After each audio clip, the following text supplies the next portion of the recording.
What's up, everybody? My name is Carl Scaramuzza, and welcome to the Chronicles of Credit Carl, episode number 26, and I have a very special guest. This guy actually has his own Wikipedia page. That's right. We're talking to Stu Mittleman. He is my coach for the last couple of years. He's a mentor to me. He's my personal friend, okay? He's also a living legend. If you look that up in the dictionary, there's a picture of Stu. There's no doubt in my mind, okay? He is the first national spokesman for Gatorade. So before number 23, there was Stu Mittleman, okay?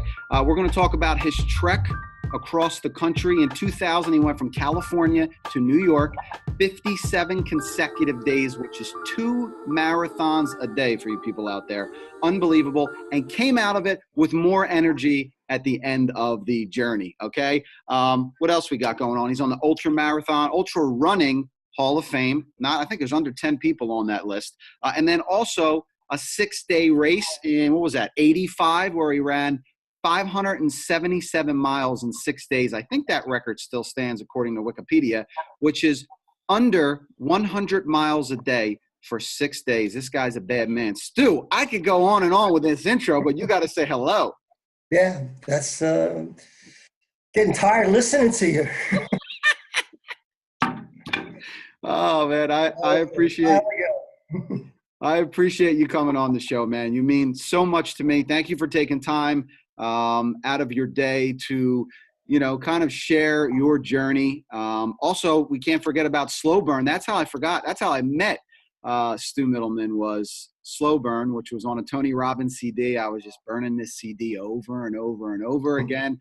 And all of a sudden I was like, he keeps talking about this guy, Stu Mittleman, who wrote this book, Slow Burn. And I got a hold of you, and the rest is history. You've changed the, my life and my business and my family. So thank you. Well, thank Tony too. He's a big part of my life as well. Mm-hmm. Cool. All right. So there's so many different ways we can do this, and I want to try to bring some value to my audience because to me, part of what I'm doing with Credit Blueprint, I need energy still. I need unlimited energy to burn throughout the day. Otherwise, there's lows in the days, and it's like, what do I have? A candy bar or some sugar or some soda?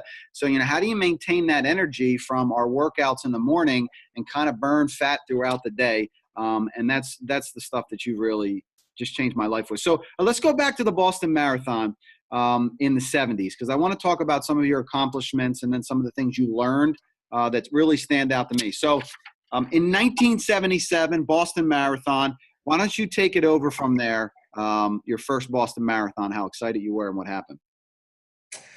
Oh, wow. It was January 1st, 1977. I was living in Boulder, Colorado at the time, and really was getting into running as a lifestyle.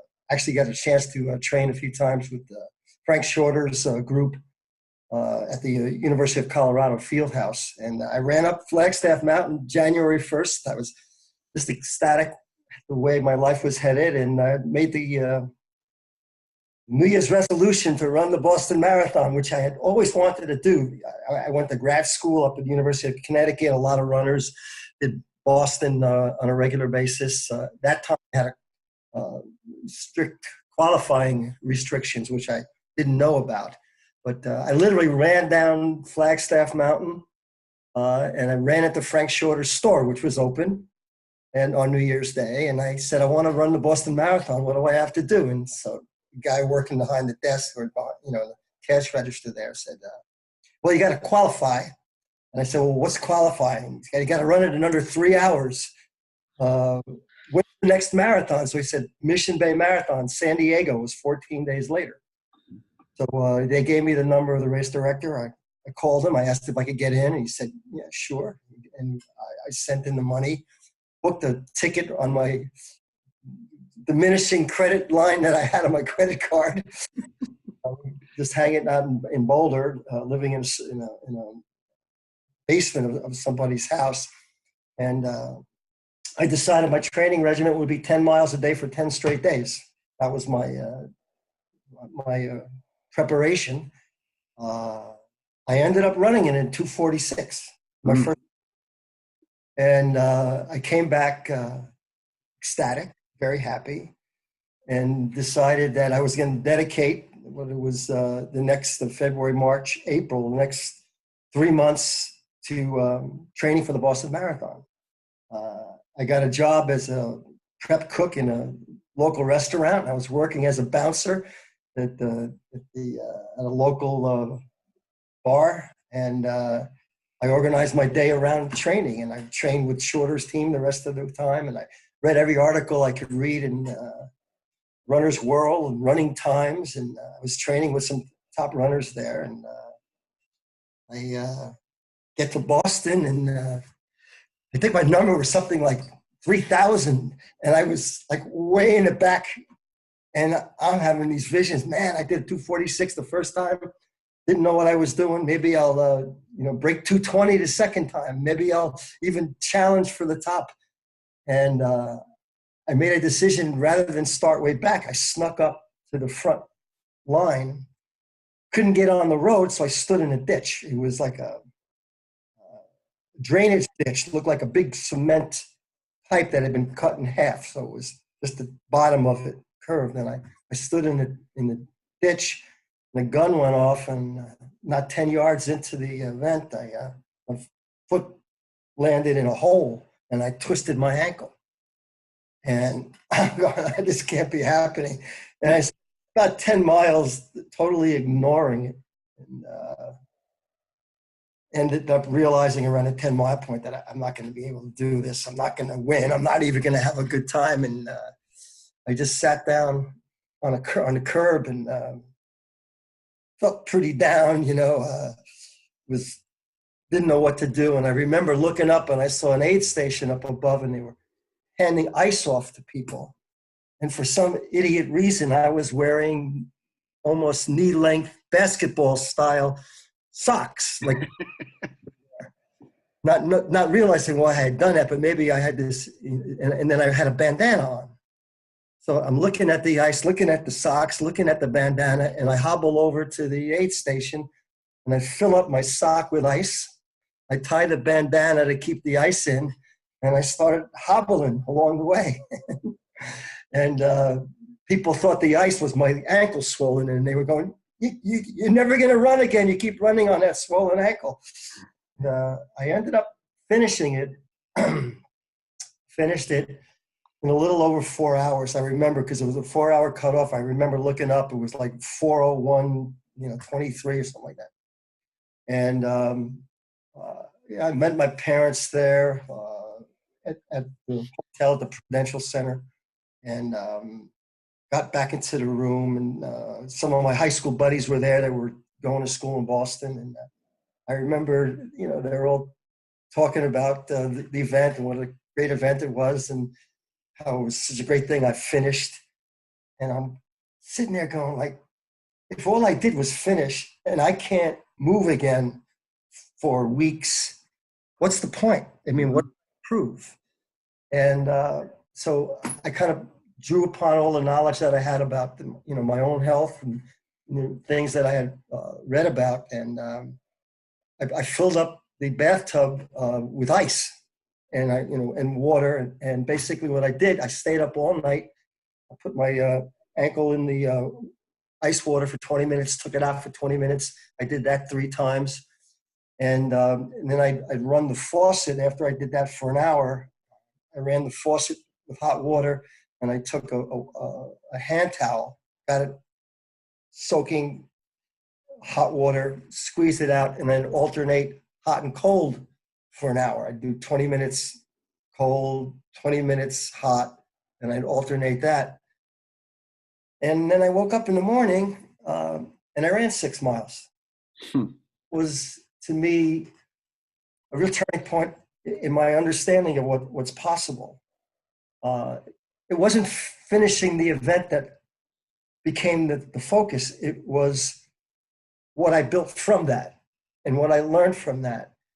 And I think it started a mentality that it wasn't so much that you ignore things to get to the finish that you want, but you must take into consideration the realities of the situation you're in and figure out a strategy to move beyond it. Mm-hmm. And I think that became a key in many of the things I did later in life. That's your quote. It's not what happens to you that matters. It's what you do about it, right? Yeah. 100%. So just by the way, as a side note, Stu, in 1977, I wasn't even born yet. I wasn't born until the second year you got back to the marathon. I think you finished in 2 minutes and 2 minutes and 31 seconds or something, 2 hours and 31 minutes. Yeah. I came back the next year and I had my best time. Nice. All right. So let's fast forward to national spokesman for Gatorade in the 80s, 82 to 86. So you've told me this story many times before, and I love it. I mean, it's like your first big event as the spokesman for Gatorade. Why don't you walk us through that? It was a 100-mile national championship, right? Well, it was before I had it. It was what basically set up me getting the position.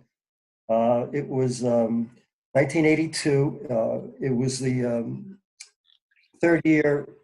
Well, it was the fourth year that I had entered this 100-mile race in New York City that had grown to a championship. The first year I entered, I came in fourth. The second year I entered, I ended up winning. The second and third years I entered, I won both events, setting an American record each time. And on the fourth year, 1982, Fred Lebo, president of the New York Roadrunners Club, had this great vision that the ultra marathon was going to be the next great thing. The Ironman had now become a big deal. Marathoning was pretty well, entrenched in the consciousness of the culture. And he had built, the New York City Marathon from a 4-loop around Central Park to probably the largest income-producing weekend of the year for New York City, which is something. So he thought the ultra was going to be a big deal. So what he did is he moved the ultra away from this lake, off the LIE next to LaGuardia Airport. He moved it into Shea Stadium. And he got CBS and he got ABC News, the David Hartman show in the morning. I don't even remember the name. He got them to film the whole thing. And the winner was going to get on the morning show on ABC with David Hartman. And CBS was going to do a feature on the event and show it on their Sports Saturday. So not only was this a unique venue and a national championship, it was a front page article in the New York Times highlighting the event the Monday before the event. And I was the defending two-time champion. And they built it up as this mano-a-mano race against me and a guy named Lion Caldwell, who had placed second in the first year that I entered it, setting an American record at the time.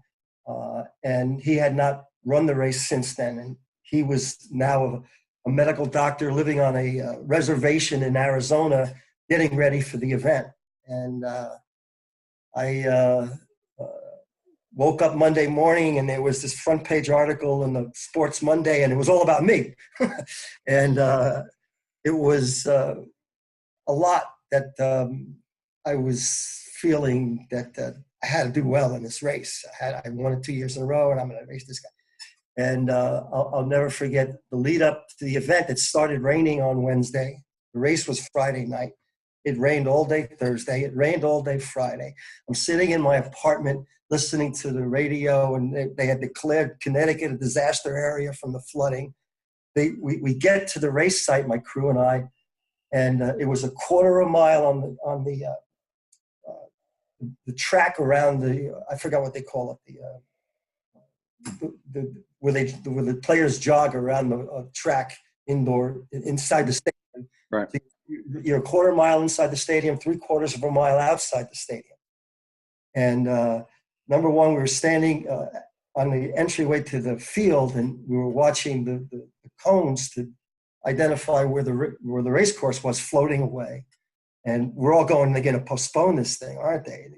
No, but they had it. And I remember Fred Lebo, he had a pickup truck on the field, and he was the warning track. That's what he had a pickup truck full of sawdust, and he was throwing sawdust and sand onto the warning track because it was getting to be mud.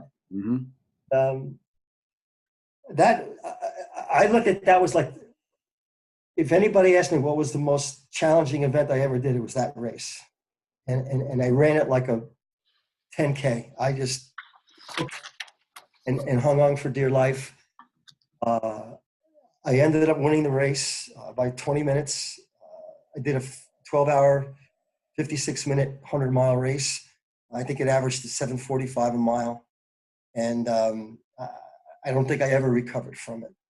But I do remember they were going to put the event on Sports Saturday. I got interviewed on Monday, David Hartman on ABC News, and then or the Good Morning America was it? That's what it was. And then I called. They were supposed to show the piece, but the piece was going to be a filler on a boxing match.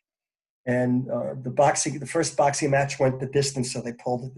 And I called the producer. I had a conversation with them. They said they're going to do it in 2 weeks. So 2 weeks later, there was another boxing match that went the distance. And I had another conversation with the producer. And then third time I called him, he said, look, we had this conversation. I want you to come in. We'll do a live interview. If the match ends before the 7th round, we'll put you on live, and we'll do a live interview on national TV. So I remember I called the guy that had set me up with, at the time, Manufacturers Hanover Trust, that was a bank in New York City at the time. I think they became Chase. And I had worn a shirt, got $500 to wear a shirt, and they gave me $800 because I won the race and got on TV and newspapers. I called the person that set me up with this $1,300 bonus in my life. And he says, you're going to be on national TV? I said, yeah. I said, don't go away. Stay by your phone. He calls me back about 10 minutes later. He says, I want you to go to the Manufacturers Hanover office in New York City on Monday and talk to Barbara Paddock. And she wants to find out more about what's going on. So I went there, and I remember walking in her office, and she goes, so you're going to be on national TV? I said, that's the plan right now. She goes, this is what we're going to do. You plug the bank on national TV, we'll give you $5,000. I almost fell off my seat. I think I had made $5,000 in my whole life. I was a graduate assistant. I was still in grad school, doing some part-time instructing in local colleges, and ended up getting chauffeured over to the CBS offices. And it happened to be the Boom Boom Mancini fight, which was the most highly rated boxing match on over the regular TV at the time. He was one of the top boxers, and he knocked the guy out. They whisked me in the room, and it was John Tesh that did the interview, not the regular guy. And he asked me how long it would take to recover. I said my handlers and I figure about a day per mile run, and I'd like to take this opportunity to thank Manufacturers Hanover Trust for giving me 100 T-shirts to change each lap because of the rain that day. Right. And that night I got a call from my buddy Ray, who set this thing up with Gatorade. Said they want to audition you in Indianapolis. It was owned by Stokely Van Camp, and they flew me out there, and I auditioned, and I got the gig for 4 years. Pretty amazing. What did you you said that was the hardest race you've ever done? Why do you think you still haven't recovered? Debilitating. It was the most emotionally debilitating, the most physically debilitating. The only plan I had was I was going to win. Right. and I just dragged myself over the finish line. I ran a bunch of what I call mid-distance ultras between 50 miles and 100 miles. And I did well in some of them, but never that spectacularly at a race like that. I moved on to multi-day after that, which to me was more of a total systemic health fitness challenge that really caught my interest in, what is humanly possible. Mm-hmm. Absolutely. I want to talk about one of the quotes that really stands out to me. We're going to get into Stu's 2000 trek across the United States, which was really drew me to him for sure. But one of the things to this day that still stands out to me, and I just had a recent scare with some blood sugar, and Stu was there like the entire time, making sure that I got the blood work done and wanting to understand the blood work and telling me, hey man, like this isn't a death sentence. Like, let's just figure it out. Let's be in the moment. But this quote to me, I think about probably every day, which is, how you feel at any given moment does not determine how you might feel in the next moment. And I mean, that's really huge. I feel like so many people with their personal life, their business, whether they're working out, I apply that to for sure when I'm running, because things can change like that. And that's why I want this to lead into your 2000 trek across, the country. And I'm sure that had its ups and its downs. I know there's a lot of stories with coverage that wasn't picked up and Tony Robbins involved, but tell us about your trek. And was I right? It was 56 consecutive days, almost 2 marathons a day until you ran into New York, right? Yes, 52 miles a day was the goal. And I did it up until I arrived at the George Washington Bridge on the New Jersey side on the 56th day. And I was not able to complete because I was a day ahead of schedule, and I didn't have the permit for Central Park till the Monday. The realization that how you feel at any given moment does not predict how the next someone's going to feel. Actually, it was a real experience for me, and it happened in the first 100-mile race that really helped me through many other times in my life, never mind just in the running. But it was a moment I was ready to drop out of the 100-mile race at around the 60-mile point. The first year I did the 100, and I was ready to just pack it in. I had done well in a 50-mile race earlier and became one of the new runners to look at. I wasn't a favorite. And there were people in the event that, thought I would have a promising career. And, I was there with my girlfriend at the time, who was from Germany, had no relationship to the running culture. And we were literally running around a lake by the LIE in the middle of the night. The race started at 6 at night. So that, this must have been, 11, 12 at night. Very few people there, horns blaring by the LIE. And I just felt that I didn't have it anymore. And I was ready to so I just remember, I said to my girlfriend at the time, why don't you just walk with me? We'll walk a lap. If I don't get it back, we'll just pack it in and go. And so we started walking together. I remember the loop. It was 1.44 miles around. And we started walking. I probably got about a quarter of the way around. And behind me, some of my buddies were catching up to me and passing me. And I remember one of them saying, "That Mittleman?" The guy going, "Yeah, he's done. He's done." And I just started feeling like crap, and I, hung my head and shrugged my shoulders and looked at the ground and was just muttering to myself. And I all of a sudden realized I was like 10 yards in front of my girlfriend, who was standing behind me crying. And without getting into the whole episode of what triggered it, I turned around and walked back to her and gave her a hug and said, "It's okay, we'll be all right. We'll get through this and we'll go." And we started walking, and I remember I turned around and I took a step, and I felt like I had just started the event. And I didn't want to say anything, so I just kept walking, and about, quarter of a mile, halfway around the lake now, I turned and I said, I'm feeling pretty good. Suppose I try one more lap. And I ran the next 20 miles faster than anybody else in that event. And Don Ritchie was in that event. He set a world record for the 100-mile. And I learned never to let myself freak out at any given moment about how I felt and project that I'm going to be like that in the future.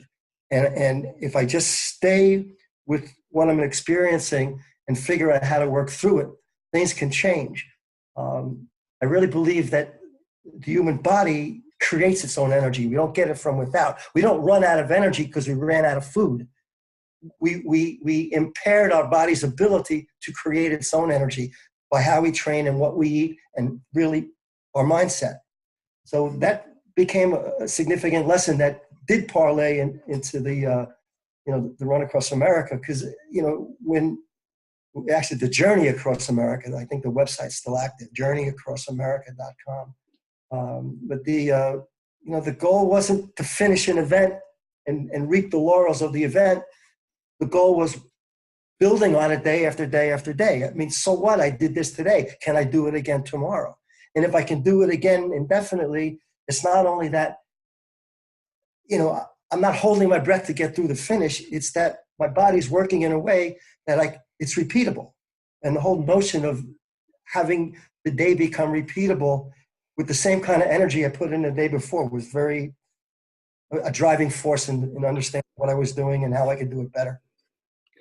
Something you clearly taught me is, when you're trying to stay in the moment, you got to kind of be in touch with your senses, your eyes, what you're smelling, what you're seeing, what you're hearing. And that's one tip out there on how you can actually stay in the moment and not think about the consequences or get too far ahead of yourself. So I want to talk about the 2000 Trek for sure, but I want to talk about, my business Credit Blueprint for just a minute, because for me, the way that I'm setting myself up to win in business is by the approach that you've taught me when it comes to preparing for a marathon, right? And, you say it all the time. I think Tony says it life's a marathon. It's not a sprint, right? So when I prepare for my day at the office, right, what I want to do is prepare the same way that you taught me to prepare for a marathon, which is there's 20 things on the list, but the short version is I'm definitely paying attention to what I'm eating before I go to bed, and I'm making sure that I drink water. If you're going to do a marathon, probably a gigantic spaghetti dish with alcohol and bread is probably not your best idea. So I'm watching what I'm eating the night before I go to bed. I'm drinking water, and then I'm preparing myself the night before. I'm laying out my clothes, right? So I don't have to make decisions in the morning, because I like to wear fancy stuff. I like to wear suits. I like to wear nice things. And in the morning, I don't want to spend 10 minutes looking for socks that match my tie. That's just the way I am, So if all that stuff's laid out, I don't have to think about it. And then from there, I'm on the treadmill. I'm thinking, I have gratitude. I'm thinking about, man, I got another day here. I have an opportunity, and I'm right on the treadmill. And the treadmill is one of those things, or from running outside, I get started, and then all of a sudden I start to feel really good. And then I'm walking a little bit, and then I'm running slowly. And then all of a sudden I'm going, man, I think I can run for 20 minutes, 40 minutes, an hour. Like this morning I did a 60-minute MAP. MAP. So that's the stuff that I apply, that I use every single day with my fitness, that I also apply for my business to set myself up to win. So talk about 2000. Talk about your trek across, your journey across America, if that website's still up there. I'm waiting for that book to come out. I've been talking to you about that. I think a lot of people would like to know what that journey was like for your second book to come out. So talk about that, Stu. Yeah, the journey was birthed, the idea for it, in a personal growth and development program I was in. It's called the Self-Expression and Leadership Program. It's part of the forum, the advanced class, Self-Expression and Leadership Program. We had to do a community project to contribute to the community of which we were a part. And it started out as a health fair I wanted to put together at the local high school. And my coach kept challenging me to do something bigger and better. And actually, I got in touch with Colin Powell, because he had a not-for-profit called America's Promise that had, I think, 5 or 6 promises to America's youth: safety, education, security. And I had a client at the time who was a retired major in the Marines, and he got me in touch with Colin Powell's office. And it was funny because one of the things I learned is that a lot of times you approach people with good intention, and the first thing they do is go, what's really the reason he wants to do this? Can't be altruistic. There must be some hidden agenda. And I remember I went to, I wanted to do something to empower youth. I remember I finished Slow Burn. This is where it started. I finished my book, Slow Burn. I handed in the galleys. I was in New York City for a month, finishing it up at a friend's apartment. Handed it in, came home that day, got the USA Today. I sat down and I looked at, and there was this little thing called Snapshots of American Life. And it asked what was the fastest rising illness amongst America's youth. And it was type 2 diabetes. And I remember that really struck me that, here I was, a health professional and, a model of health and fitness, but it's not getting through to the youth.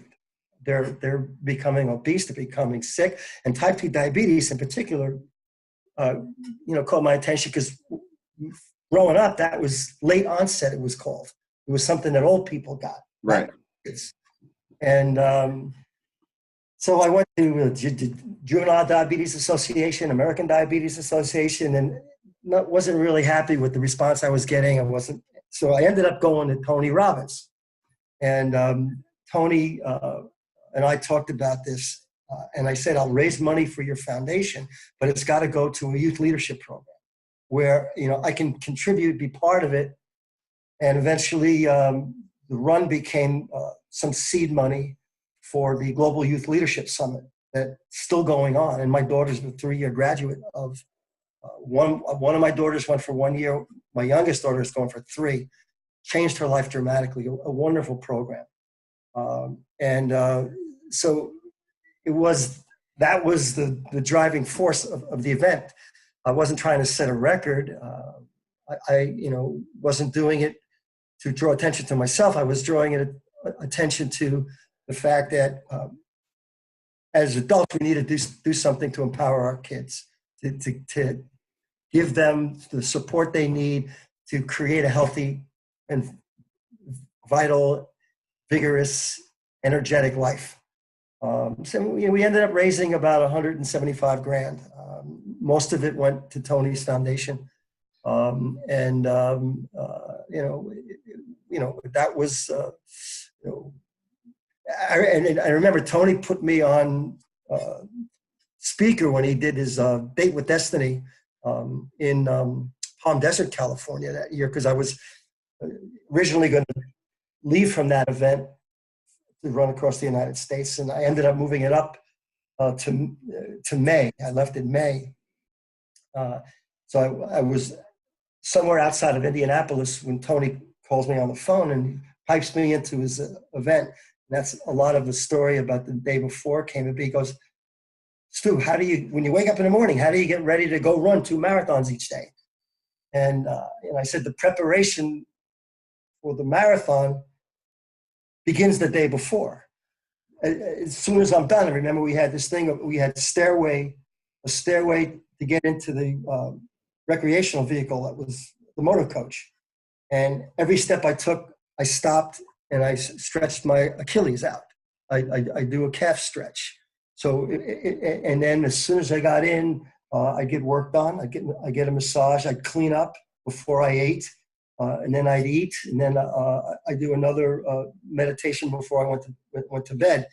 And I just remember it struck me when Tony asked me about that, and I talked about this. He said, one of the interesting facts of my educational background is that I was a religious studies major at Colgate University, and I was very taken by the ancient Hebrew started the day at sunset, not at midnight, not in the morning.